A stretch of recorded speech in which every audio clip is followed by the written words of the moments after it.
Pernahkah kamu merasa hidup ini berjalan, tapi hatimu terasa kosong? Dalam ilmu Jawa, itu tanda bahwa rosomu sedang tumpul. Dan hanya dengan mengolah roso, kesadaran batinmu bisa kembali tajam, halus, dan peka terhadap suara Tuhan di dalam dirimu. Kadang kita mencari ketenangan keluar, padahal yang kita cari sebenarnya ada di dalam diri. Di dalam kesunyian hati, ada suara halus yang terus memanggilmu pulang. Suara itu adalah roso, jalan untuk kembali mengenal dirimu dan mengenal Tuhanmu. Dalam pandangan orang Jawa, olah roso adalah inti dari kehidupan batin. Ia bukan sekadar melatih perasaan, tapi melatih kesadaran. Roso adalah alat halus dalam diri manusia yang mampu merasakan apa yang tidak bisa dijangkau oleh pikiran. Orang Jawa percaya, sebelum seseorang mengenal dunia luar, ia harus lebih dulu mengenal dunia dalamnya, karena semua kebijaksanaan sejati lahir dari keheningan hati. Olah roso berarti mengasah kepekaan, menata batin, dan menundukkan nafsu agar hati menjadi jernih. Sebab hanya hati yang jernih yang bisa menangkap makna di balik setiap kejadian. Dalam hidup modern yang serba bising, roso sering tertutup oleh pikiran yang ramai dan keinginan yang tak ada ujungnya. Akibatnya, manusia kehilangan arah dan makna. Ia bergerak, tapi tidak tahu kemana. Ia hidup, tapi merasa kosong. Dalam keadaan seperti itu, ilmu olah roso menjadi penerang. Ia menuntun kita untuk kembali pada keseimbangan antara lahir dan batin.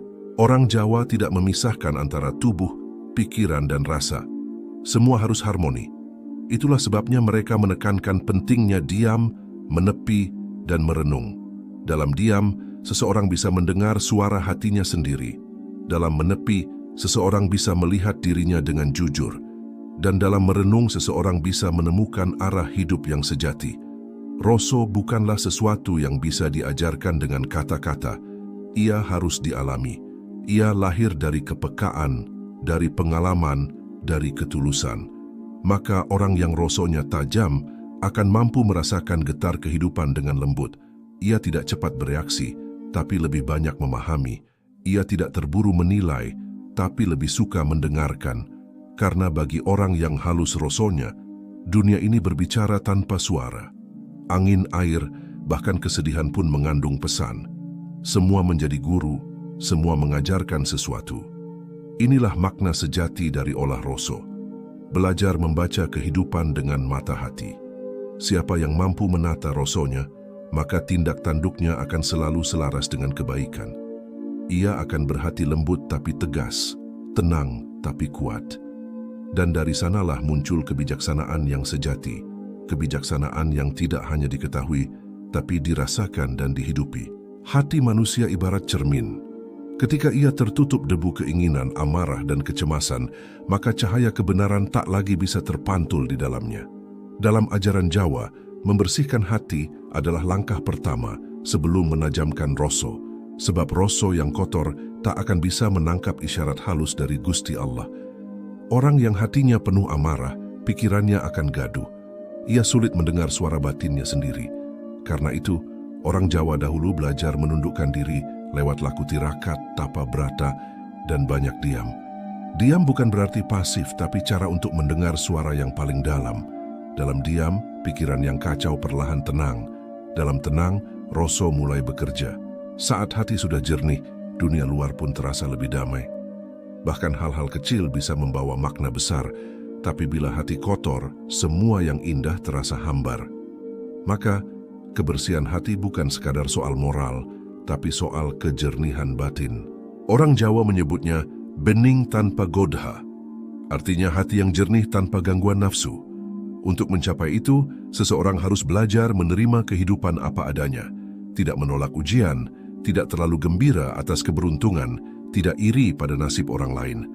Semua diterima dengan rasa syukur dan sadar bahwa segala sesuatu berjalan dalam kehendak Gusti. Ketika hati tenang, hidup terasa ringan. Ucapan pun menjadi lembut dan tindakan menjadi bijak. Ketenangan ini bukan datang tiba-tiba, tapi hasil dari olah roso yang terus dilakukan.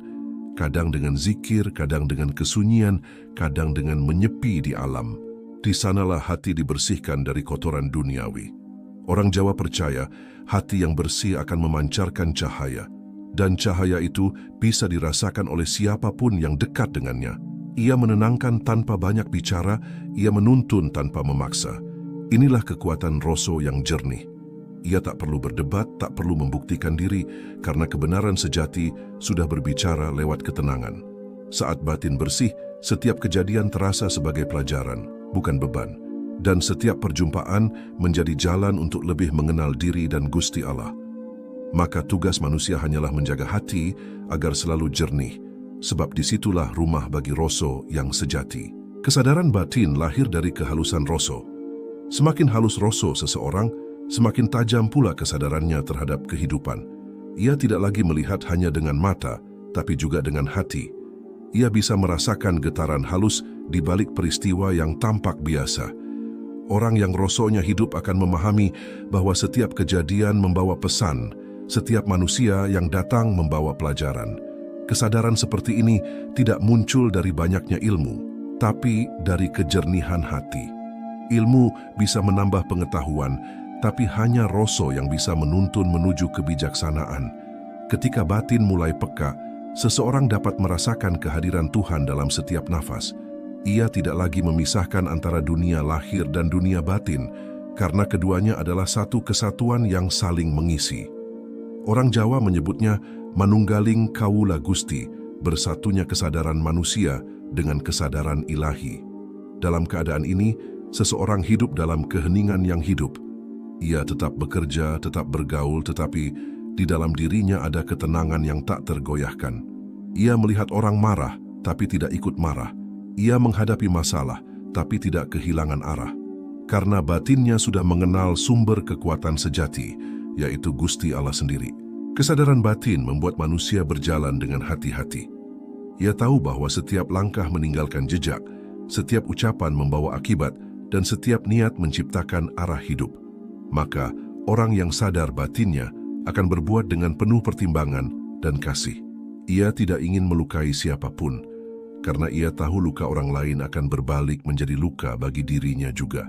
Kesadaran seperti ini melahirkan welas asih, kelembutan, dan kebijaksanaan. Dunia bisa saja keras, tapi batinnya tetap lembut. Ia bisa merasakan kegelisahan orang lain tanpa perlu bertanya. Ia bisa membaca suasana tanpa kata. Bahkan alam pun berbicara kepadanya, lewat angin, hujan, atau rasa yang tiba-tiba hadir di hati. Semua itu adalah bahasa halus yang hanya bisa dimengerti oleh mereka yang rosonya hidup. Inilah inti dari olah roso, membangunkan kesadaran batin agar manusia tidak hidup hanya dengan pikiran, tetapi dengan hati yang peka.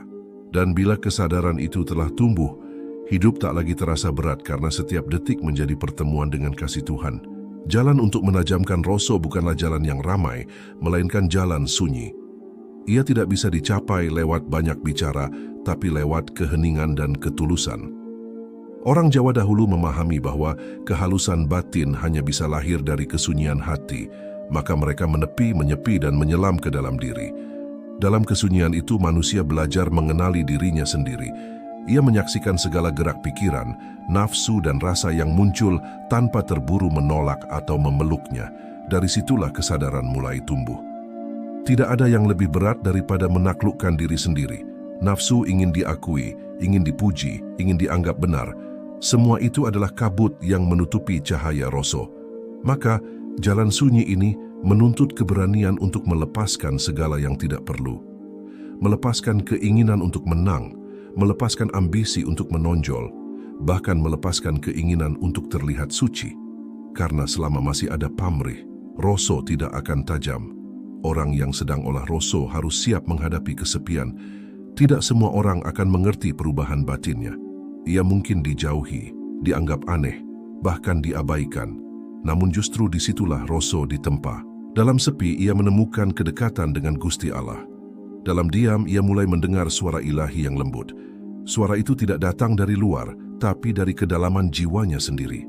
Jalan sunyi ini bukan untuk mereka yang mencari kesaktian, melainkan untuk mereka yang mencari ketenangan.